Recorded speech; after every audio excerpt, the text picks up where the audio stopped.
Alright everybody, welcome to your Dry Delight. As you can tell by the epic music, this is going to be a fantastic game of super duper, it's about prohibition, gay guys, prohibition, we're a detective, that's the game. We play as Detective, like, Richter or something like that. He's actually the baby of the group. I went and looked up all the characters and he's the youngest of all the dudes we will be seeing today. So, we'll just jump in and see what happens, shall we?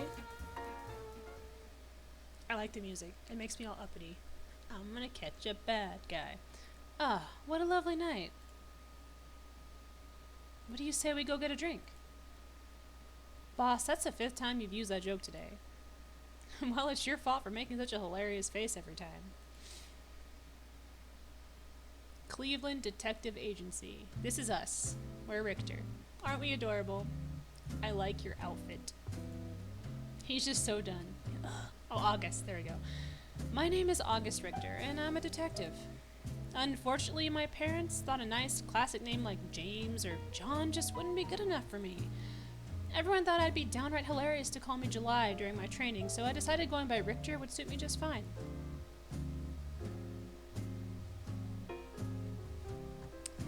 Richter, I'm hungry. This is our boss, Leslie.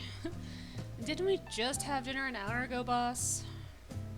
But my appetite for good food is never sated, just like my appetite for justice. I like Leslie. What do you say? Should we go get some cannoli? Yes! A fellow in Little Italy makes really fantastic... Oh, can I click on that? Little Italies are similar to Chinatowns. They hold large immigrant populations who preserve their culture, forming a little pocket in a city that resembles another country. The Little Italy in Cleveland was established in the late 1800s. Today, it is a popular historical district and home to a number of fine Italian restaurants and shops.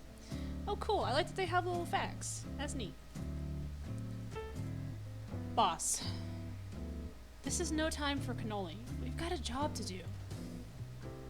Oh, Richter, always such a stick in the mud.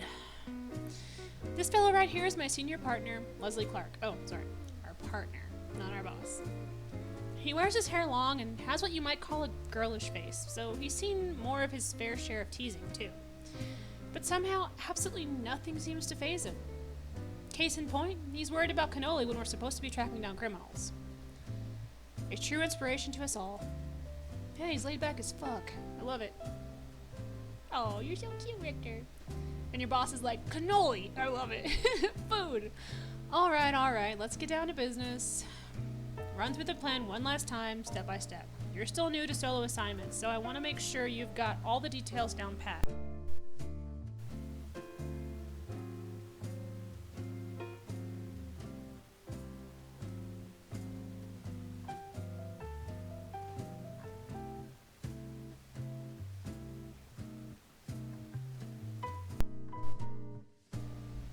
Or you've just forgotten them because you fell asleep during our last meeting. How's that? This phrase is the older equivalent of come again, or what do you mean? I love that. Oh, how's that? Yeah, I've heard that one. Yeah. Don't worry about it. I clear my throat, straighten my posture, and mentally pull up tonight's agenda. You and I are splitting up to gather information on Cleveland's illegal liquor business and enforcer, Volstead. I know what Cleveland is, but let's read about it anyway. By 1920, Cleveland, Ohio was the 5th largest city in America. During Prohibition, speakeasies sprang up nearly everywhere in Cleveland, and the Volstead Act was very poorly enforced. It was home to several infamous mobsters, both Italian and Jewish, such as Chandra Burns and Mo Dalitz. I hope I said that right. The famous agent Elliot Ness, renowned for bringing down Al Capone with his team of agents, the Untouchables, if you haven't watched that movie, you should do it, worked in Cleveland for a time and is buried there in Lakeview Cemetery. I like these facts. Volstead. The Volstead Act. The Volstead Act, or occasionally just Volstead, is the informal name of the National Prohibition Act. This act enforced the 18th Amendment to the U.S. Constitution, which made the sale and production of alcohol illegal in the United States.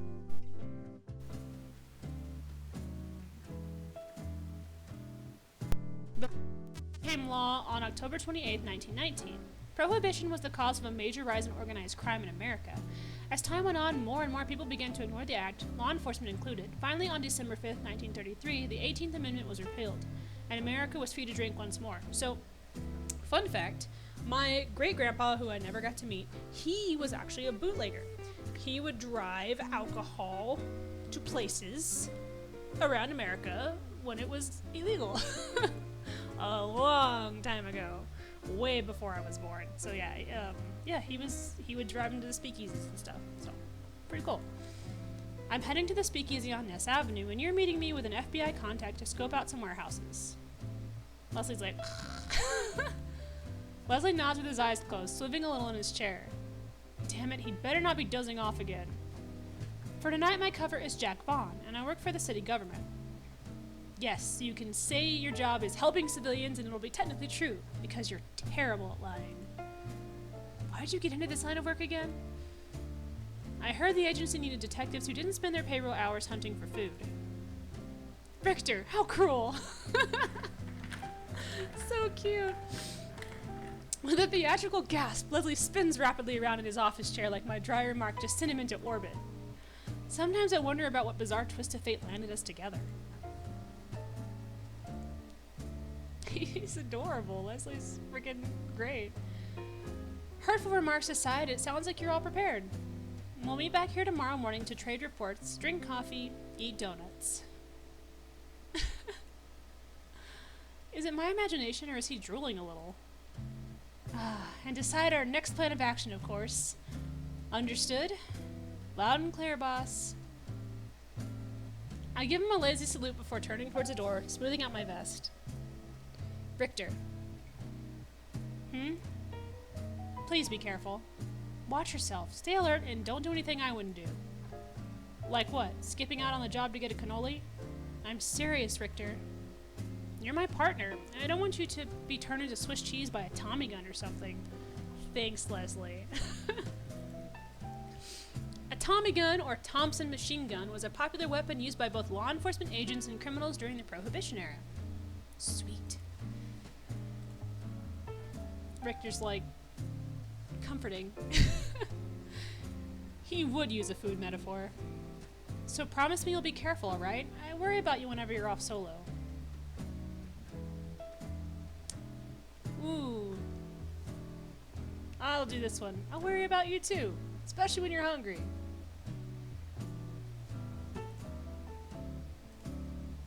This guy. Doesn't he realize it goes both ways? So cute! Sorry, I'm girling out. I apologize. Well, I don't apologize. I might do it harder. Are you ready? With a small sigh, I rubbed the back of my neck with a hand, unsure how to phrase what I want to say. I worry about you too, Leslie. Not like I can help it, since you send yourself on sketchy jobs all the time. It's like you're just looking to be iced. That means killed. To be iced or put on ice is to be killed. The term refers quite morbidly to the chilling of a corpse. Dun dun dun! Don't you hurt my Leslie or I'll punch you in the nads. Leslie blinks at me as if he'd never even considered my concern to be a possibility. Really? That's very sweet of you to say, Richter. He sniffles, clutching a hand to his collar. Damn it, maybe I should have just kept my mouth shut. I mean, you don't need to get all... But if you're so worried about me, why don't you pick up tomorrow's breakfast? We old geezers do need to sleep in sometimes. Yeah, I think Leslie was the oldest. I think he's like 29 or something. Unless there's anything else important, boss, I'm going to head out. All right.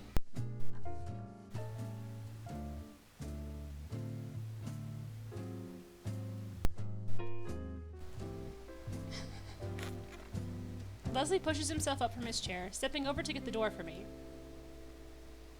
I expect great things from your report tomorrow.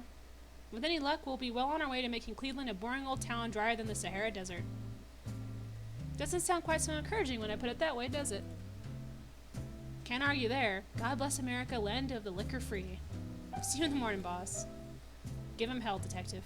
He reaches out to ruffle my hair fondly, as he often does. I stopped brushing it down a while ago. Leslie always likes to mess it up first thing anyway. Leslie's adorable. We trade wry smiles, and with that I head out into the cool night air. Next stop, Richter's first speakeasy. Ooh, we're going into a speakeasy.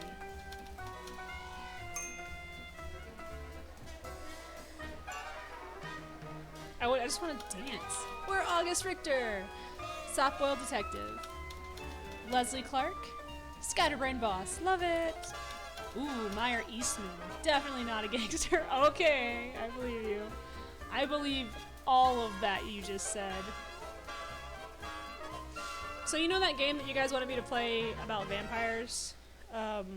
Same company did this one. The one who did the vampire game you were asking me to play. So, pretty cool.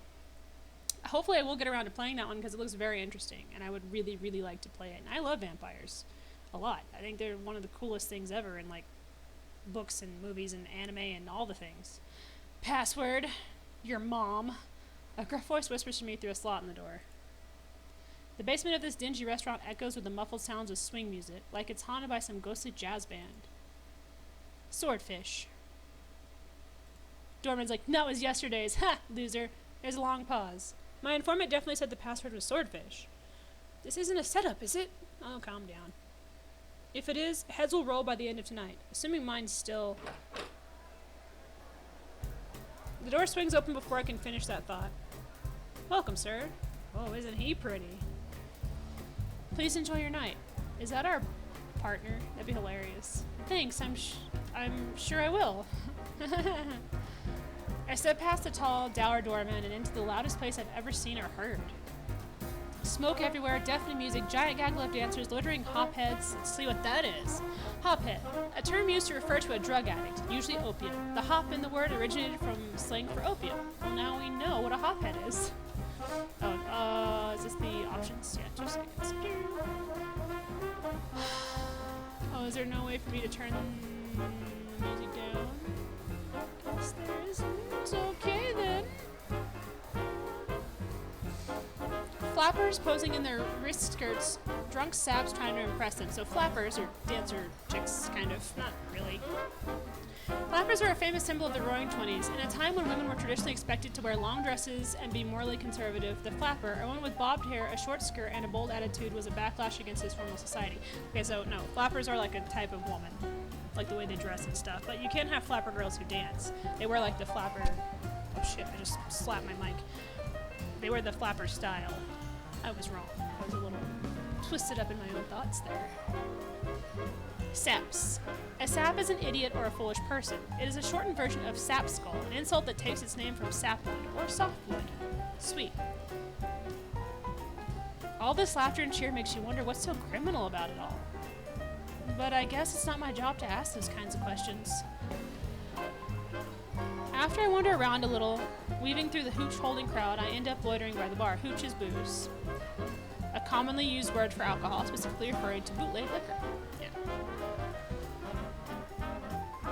Richter's like, I don't like it. His face. The bartender's staring at me. I raise a brow at him, offering a silent defense. What? Isn't it normal to come to a speakeasy and not order any liquor? Bitch. No? His face is definitely saying no. Alright, I'd like to order one of the special. The special comes out of Ed's bathtub, mister. Bathtub gin. During Prohibition, many people bottled their own liquor at home. They often used their bathtubs in order to water down homemade fermented alcohol. Or fermented alcohol sinks are usually too small to fit bottles.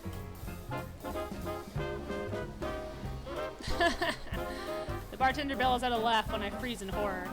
Boy, don't worry, adds the taste. I sure bet it does.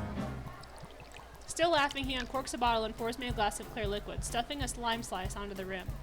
It's like putting a fancy bow on a pile of horse crap, but I guess I should appreciate the effort. I lift the glass, taking a cautious sip. I'm gonna swallow it, because I might get yelled at. I'll swallow it. Jesus, that's bad. What does Ed do in his bathtub? Actually, I don't want to answer to that. As I hold my glass of God knows what and lean back against the bar, my gaze wanders around the crowded parlor. The informant said this place is a key part of Cleveland's liquor business. Apparently it's owned by mobster types. And now that I think about it, those guys over there look a little rough around the edges. They're not drinking or dancing, just watching the patrons. Richter's like, those bitches. I casually scoot down the bar, getting close enough to overhear their conversation. It's so loud in here that I can't make out what they're saying, but I managed to catch a few words. Damn Italians, our turf, them and the cops. Richard's like, what? Did I hear that right? They aren't part of the Italian mob? The Italian mob gained a foothold in Cleveland during Prohibition. It began with the Leonardo and Parello? Leonardo and Parello brothers? Parello? They'll just tell me. During the early 1900s, and Cleveland's first major mob boss was Joseph Leonardo. The families made the majority of their money through supplying corn sugar, a crucial component for making alcohol to bootleggers. Later in the 1930s, a larger consolidated group known as the Mayfield Road Mob formed in Cleveland, with the powerful Frank Milano at its head. I wonder who owns this place then. It must be a different gang. Some kind of deal. That'll work? Risky. I strain my ears as much as I can, sensing the conversation's about to get even more interesting. Just one or two hints, maybe a name. Come on! Only one drink for you tonight, my friend? What? A low, eloquent voice murmurs right in my ear. Okay. You need to back off, sir. I will go get Leslie, and he will punch you in the nuts. The culprit smirks at me when I whip my head around in surprise, offering a little wiggle of his fingers in greeting. Tall, suited, and well-groomed, he has an unusually refined look to him. Is he offering to buy me a drink? One's enough for me. Well, to be honest, one I've had special is about all the Ed I can take. Is that so? You seem like someone who can take quite a bit more. I think you're just being humble. No, really, I like my tongue too much to put it through more of Satan's mouthwash. My dry comment makes the stranger chuckle, and he flashes me a wink. Oh, so that's the problem. Well, never fear, I'll take good care of that tongue of yours. What's that supposed to... Bartender, a fresh drink for the delicate-tongued gentleman. And the usual for myself. He waves at the man behind the counter, who quickly nods. Alright, we're gonna save it here. Which one of you bitches? Yes. Oh. And we're gonna end it here, talking to the stranger whose name I can't remember because we met him 5 seconds ago in the credits. But hopefully you guys are enjoying this. This game is fun. I like the atmosphere. It's exciting. Okay, yeah, I hope you guys are enjoying this because this is cool. I like August Richter and Leslie. It's so cute, and there's supposed to be 2 romance options, and I'm guessing that they're Leslie and pretty boy here, the hotness. I think I'm going to go after Leslie the first time, and then I'll go after the hotness the second time, just to see what happens on both ends of the story. Sound good? Alright, I love you guys very much, and I'll see you next time. Bye!